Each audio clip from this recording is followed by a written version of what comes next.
So for me this morning, this sermon is like a wow thing. God really kind of hits me where I live. I want to go back to Isaiah here that Robert had quoted from. So Isaiah 43:18-20. Forget the former things. Do not dwell on the past. See, I am doing a new thing. Now it springs up. Do you not perceive it? I am making a way in the desert and streams in the wasteland. So this hits home for me this week in that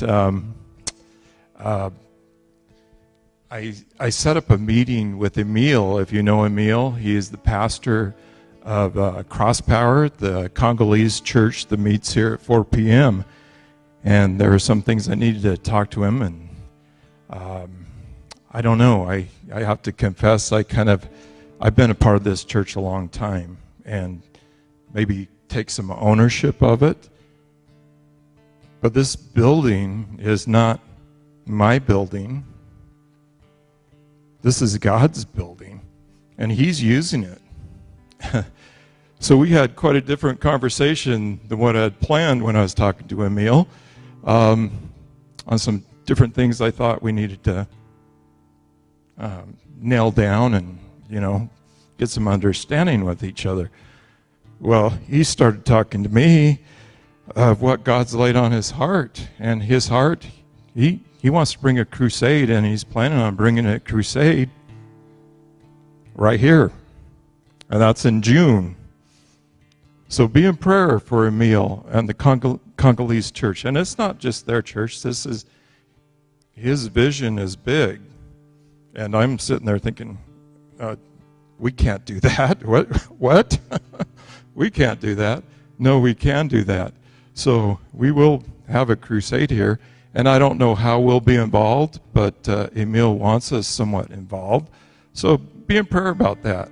And again, like Robert's praying, yes, we're Discovery Christian Community Church. So we're a church, but we're part of the body. And this is a bigger body. So we have the Congolese church that meets here. We have Grace Community that meets after this church. We utilize this building for other ministries. Ruth's Kitchen.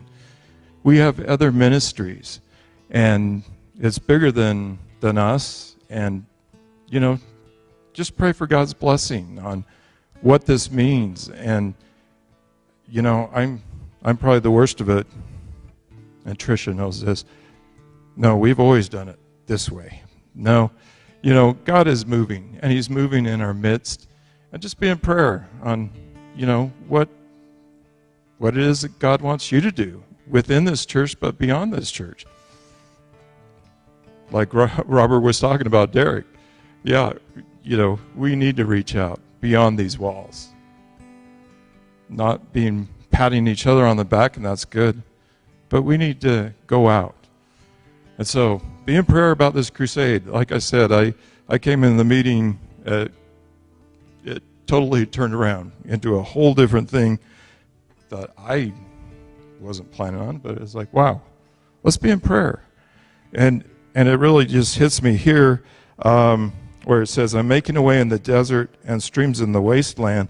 I hope we need to have Emil speak one day on his testimony, because he gave a bit of his testimony, and he talked about how God gave him a vision, how he'd come to a desert area. Well, he had no idea what that meant.